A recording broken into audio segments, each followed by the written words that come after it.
Hello, welcome to this week's Seed Addict Anonymous, the support group for seed addicts. We're all here together to help support each other through our addictions. Who'd like to go first? My name's Barry. I've been off the seeds now for 2 years. I managed to keep myself clean. This group's been a great support. It's been very helpful. At my worst, I was spending over £20 a week on seeds. I was even doing degrading jobs for people to fund my habit. Cutting grass, trimming hedges. It was a dark time, but you know, I've found the support I need, and I'm getting through it. Great to hear. Well done. Be strong. Hey, good on you, buddy. Good on you. Thank you. Excellent. Thank you for coming. It's good to be here. Please tell us your story. Well, hello y'all, my name's Scooter. I had a big seed problem. I've been 2 weeks clean now. Not touched the seed since. Back in the day it was real bad, y'all. I used to do 2-3 drills of seeds before breakfast every day. You know, I was getting to the point I was losing my family, losing my wife, losing my job. Not good. I'm over it now. I've been clean. I even went into a hardware store the other day, walked straight past them suckers, didn't touch not one of them. Well done, buddy. Well done. And next, it's good to have you here. It's good to be here. Why don't you tell us a little about yourself and your journey that's brought you with us today? Well, my name's Matt. I had a seed addiction for many years, and I've not touched a seed since. I've not bought one, not seen one. I don't have anything to do with them at all. At all. Why don't you tell us how you deal with your addiction? Well, What's that in your jacket? Nothing. Give it to me. No. What is that? Matthew, we're here to help you. Now please, open your jacket and give me that packet of seeds. Well, You have a serious problem. You need to give those to me right now. they're mine. They're all mine. No, you can't have them. Hey, you get your damn ass back here.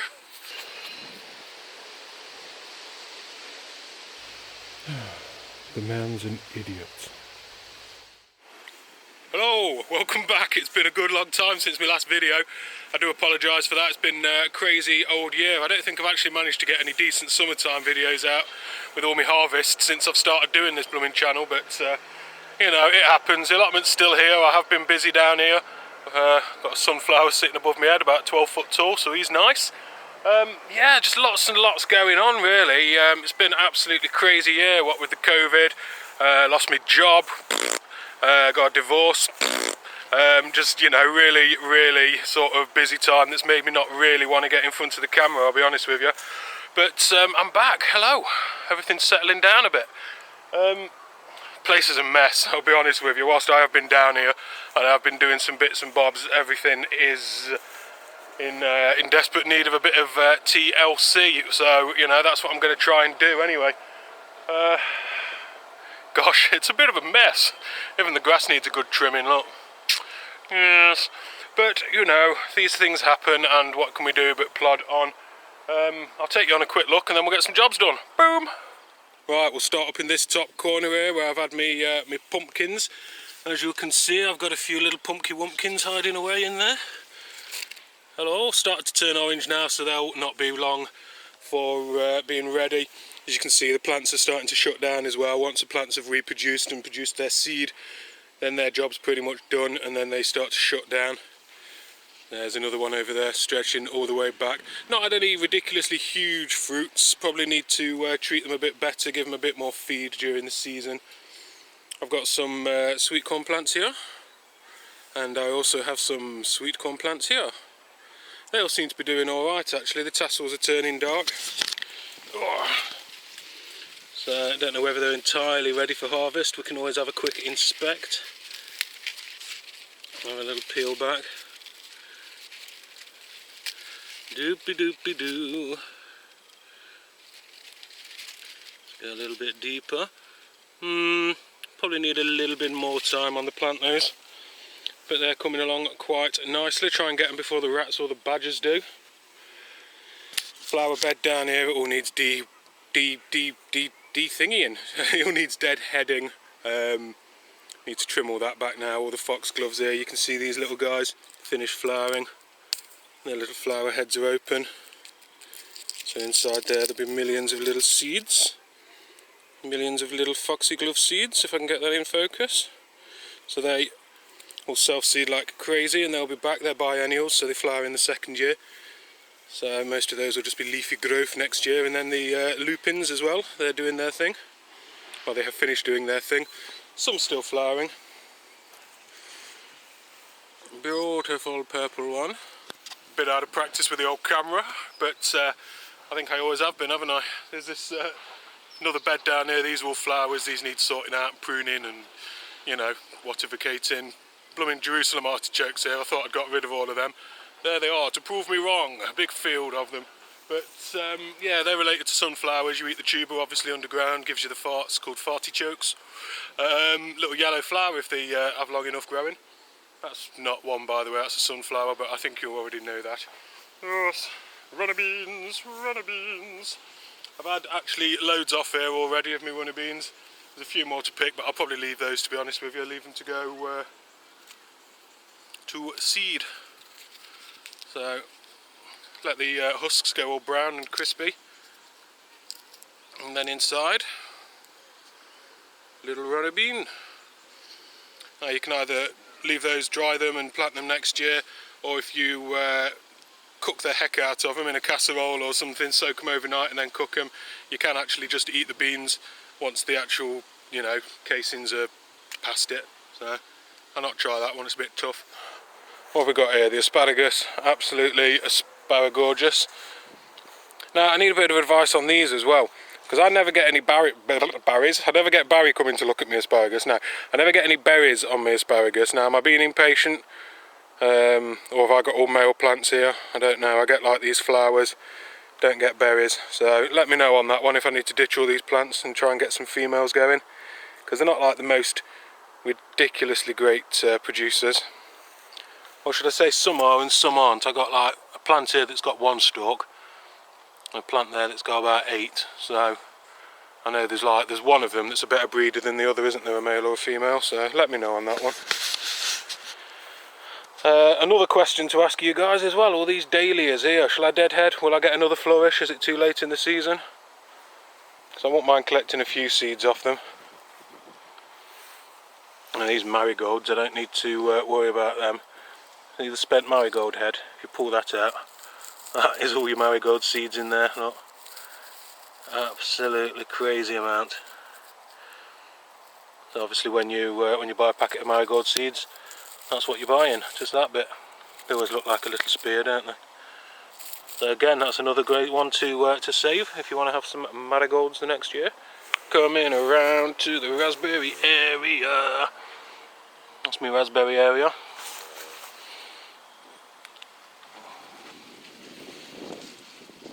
As you can see, some beautiful little raspberries, tasting sweet and juicy.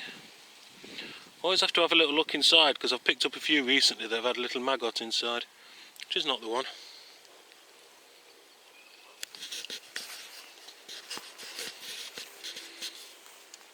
And if I just have a wander out into the middle of my big bed, yeah, there's them butternuts, nothing really come out of them. A sea of nasturtiums that have just come up. Some of this amaranth love lies bleeding as well. It produces these beautiful long red tassels. Absolutely spectacular. Look how long that is, it must be a foot long flower. I'll dangle you out there so you can show off. Not the most impressive plants because they have been sitting amongst the nasturtiums, but the flowers coming off them are always something worth seeing. What else? I've got a few more spuds that need to come up. These are starting to show early signs of blighting actually. You see the black patches there. Got some black patches on the stems as well. So I need to cut that foliage back before that gets too bad. and extends down underground. Lots of these spuds here still need harvesting actually. I've just not been here to do it.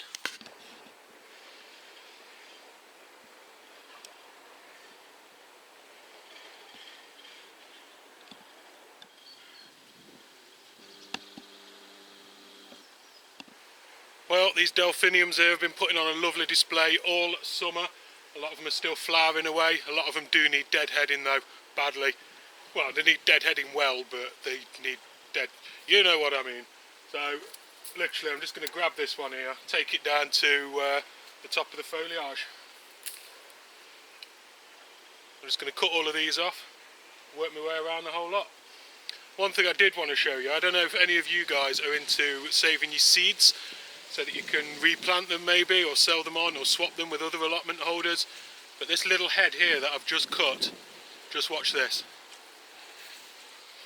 Just going to use a washing up bowl here. I've put a piece of paper in there so you can see what's going on. But this little delphinium seed head,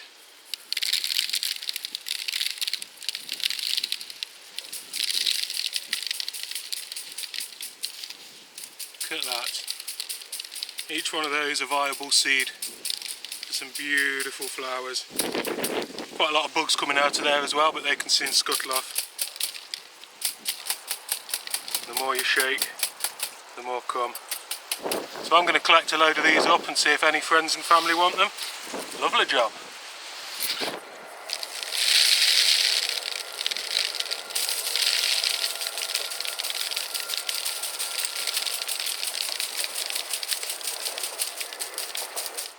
Hey, my name is Antirhinum.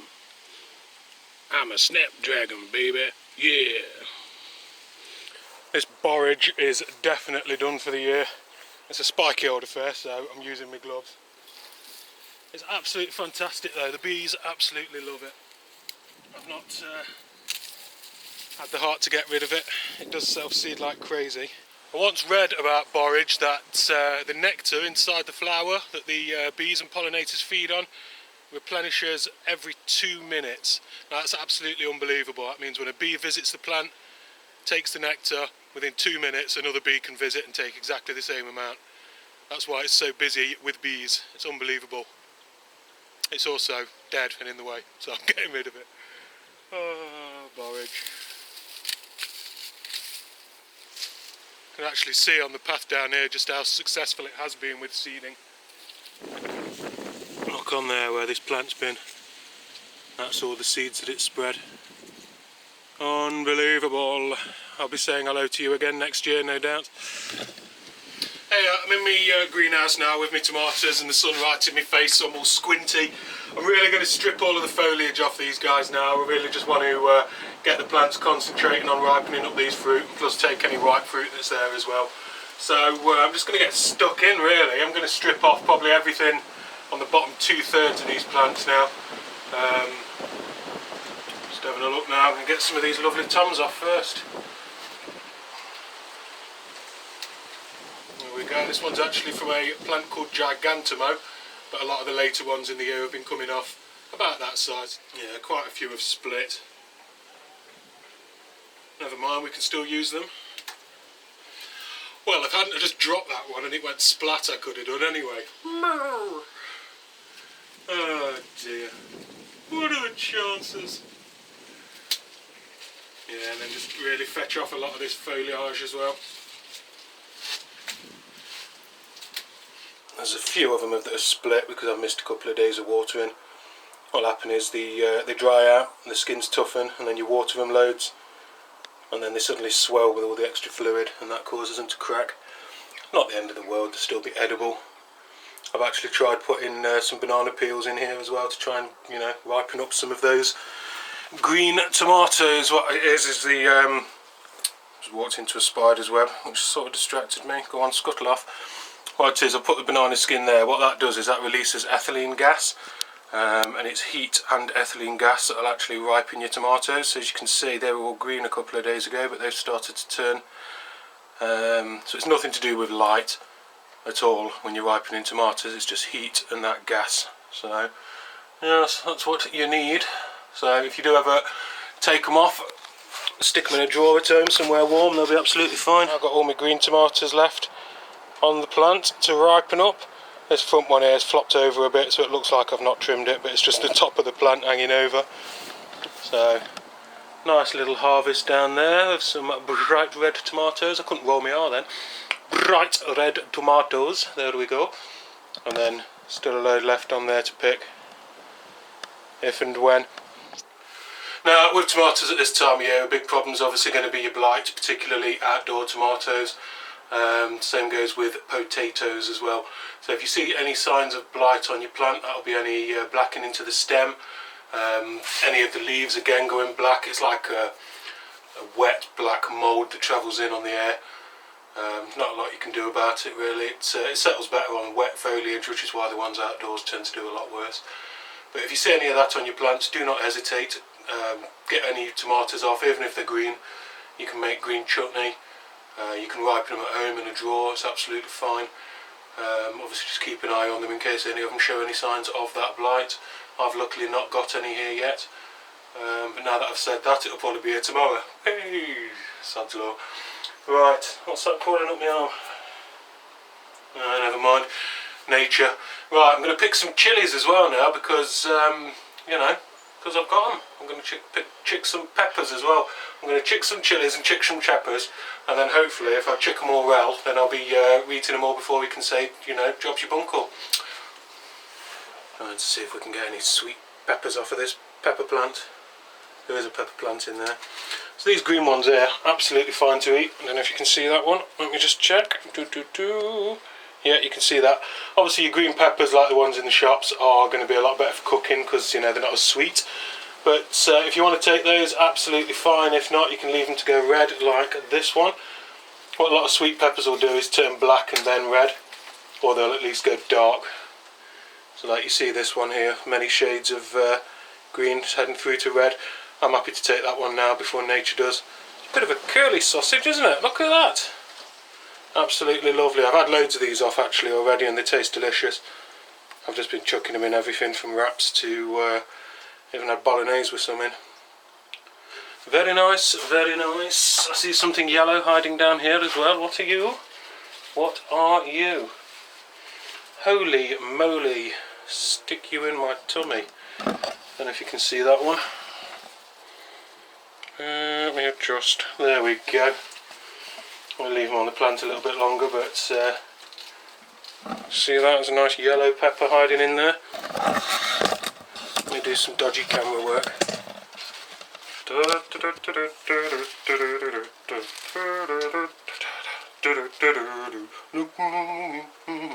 know why I'm singing that to do with peppers. It's got nothing to do with it, has it? Cayenne chilies. I always grow a lot of cayennes and start to harvest them as of about there, where they start to turn red. Absolutely lovely. Whoops, missed me box. And you can see as well, there's some others there. Red hot, blow your head off. Do you want to see an on-screen live test of that? Tough, I've not got any water. My head would be burning all the way home.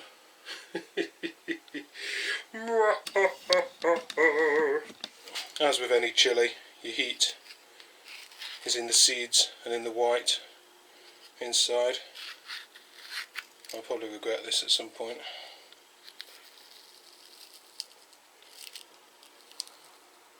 Yeah, there's nothing wrong with that. Some of the seeds down here have gone a bit black. It's probably because these are supposed to be harvested when they are green. But yeah, if you want to lower the heat of your chilli, take that white bit out. So that's where your heat is, and then obviously in all of your seeds as well. So as you're prepping them, make sure you cut all that white bit out, and it will drop the heat down a few Scovilles. Lovely jubbly. I've got to wash my fingers now. I might stick them in my eyeballs, what do you reckon? Down here in the greenhouse, that's where the real heat is. Look at those guys. And they're the habaneros. Yes, they're very dangerous. There we go, got some more growing in there. Not the biggest of fruits, but certainly very potent. So we shall certainly enjoy some of those.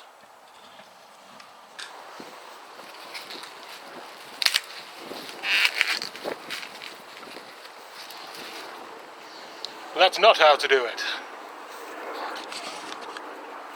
Thought I'd have a look at one of these corn. I've had a little peel down on the edge, and it looks like it's about there. As you can see, lovely, lovely corn on the cob. Absolutely beautiful, that. Probably could have gone another couple of days, but still absolutely perfect as it is. That's coming home with me to be my tea tonight. Unfortunately, I don't think the plant made it. Never mind, it's all done anyway. I've got my corn.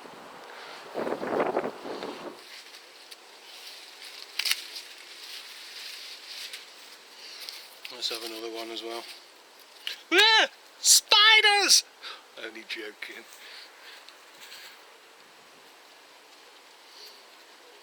I was only joking. Right, it was a daddy long legs, one of those harvestmen. Yeah, and again, look at him, beautiful, beautiful. A lot of the time you'll get a lot of these top kernels that don't get germinated. That's either because the hairs have been in a clump and the centre ones haven't been pollinated, or sometimes just sod's law. A lot of the top ones you see in the supermarket are trimmed down, aren't they, head and tail, so yeah, lovely. Beautiful. Aren't squash funny things? You can grow 20 of the same plant and they'll all come out different. Oh, look at this one. This is meant to have been a patty pan, I think. But, I mean, it's grown absolutely ridiculous. It's bushed out like crazy. And it's only produced male flowers. An absolute season's worth of male flowers. Nothing else on there. It's almost like it refuses to bear fruit. Very strange. It's huge though. It's huge. Look at it. This little friend next door from the exact same seed pack.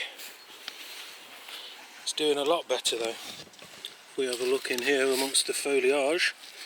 Oh, you're going to be awkward, aren't you?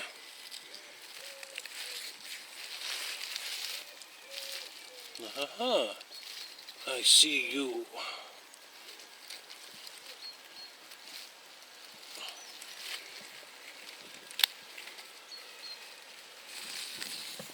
Look at that for a beautiful little squash.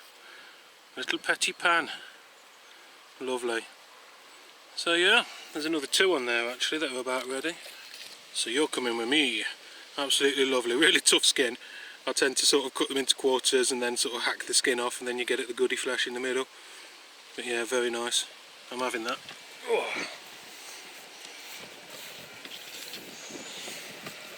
Rhubarb's still going great guns. To be honest with you, we had a really dry spell, didn't we? A really early spring sort of dry spell. So it grew, died, and then it's come back again. I think it thinks it's another year. By all means, you can probably still pick that. It's probably not as sweet and nice as the early season stuff. And I'd probably be careful with how much you pick in, because obviously you want to put enough energy back into the root for next year. But yeah, the way that's going, shouldn't have any problem taking a few spears without damaging it. Lovely. Oh, and a cabbage white shoots out of it. Flipping butternut squash have not done anything. Went in exactly the same time. Well, I say they've not done anything. They did what they did last year, which is I put the butternut squash in and they sat there and sat there and sat there, and then about end of August went, oh, go, and then I guess we'll decide to grow. And then they started shooting away and they've been absolutely going everywhere. But same as last year, they've only just started to produce their fruit. So I'm trying to put my zoom on with a petty pan in my other hand. So there's absolutely no way that they're going to grow and reach any sort of maturity before the cold weather kills them off. Quite perplexing and most annoying. Bothersome. Do bother you, you butternuts. I've seen a lot of people online have had really good seasons with them, so at least that's something. I suppose another thing to have suffered my neglect so far this year is me courgettes. And when is a courgette not a courgette? Oh, when it gets that big. Flipping Nora. I suppose technically that would be a marrow, wouldn't it? I know some are selectively bred to taste better big and better small. But yes. You see the mildew setting in on the leaves now. Mildew tends to be able to get a hold when the plant's in its decline. a healthy plant will usually be able to fight it off. So these guys have now produced full fruit and are looking to shut down. That's a marrow there, you can tell straight away, can't you? It's got the marrow markings. That plant's done really well actually, that's 3 big marrow. Marrow. So that brings me to about the end of my mid-September roundup. What day are we on today? I think it's the 11th, isn't it? September the 11th, how can I forget that date? It's my birthday on September the 19th and I'm 40 years old, 40. Starting to feel it as well. Right, anyway, I'm going to sign off now. Everybody, have a great week. Enjoy all of your gardening and leave me a comment and a like. Subscribe if you want to see some more. If there's any more, I know what I'm like. I'm not exactly the most consistent poster. But, yeah. Thank you very much. Bye bye.